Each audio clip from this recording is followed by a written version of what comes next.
Regjisori i programit Ferma VIP 3 Eduard Grisha ka sqaruar përmes një komunikimi publik qëndrimin e tij në lidhje me ngjarjen e fundit që përfshiu banoren Fabiola Elezaj dhe moderatoren Arbana Osmani. Ai ka reaguar pas diskutimeve dhe komenteve të shumta në rrjetet sociale, të cilat kanë ngritur pikpyetje mbi situatën e krijuar gjatë transmetimit të drejt për drejt.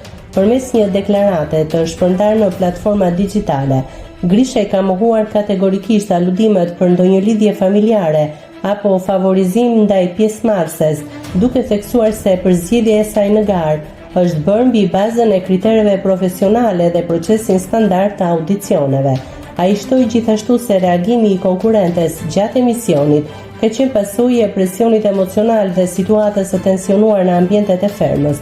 Në të njëjtën kohë, Grisha i vlerësoi mënyrën profesionale dhe të balancuar të moderatores Arbana Osmani në menaxhimin e momentit, duke theksuar rëndësinë e ruajtjes së etikës dhe qetësinë në situata të tilla televizive. Lidhur me këtë çështje ai u shpreh: "Asnjë kushëri apo kushëri reinja nuk ka qenë as nuk do të jetë pjesë e ndonjë reality show ku unë jam i përfshirë si pjesë e produksionit. Fabiolën e kam propozuar unë për Ferma VIP 3 sepse kam vlerësuar energjinë dhe potencialin e saj si vajzë e re që vjen nga malësia e madhe. Nuk jam penduar për këtë zgjedhje. Unë do të vazhdoj të mbështes të rinj nga veriu dhe nga çdo krahim tjetër e Shqipërisë, sa herë të kem mundësinë, siç e kam bërë më parë në Big Brother dhe tani te Ferma dhe në projektet e mia personale si filmat apo programet e tjera." E duke u rikthyer te rasti Fabiolës, njerëzit mund të gabojnë, sidomos në presion emocional dhe në transmetim live. Nga një moment apo një gabim nuk mund të gjykohet e gjithë jeta e një vajze 23 vjeçare, familja apo vendi nga ajo vjen.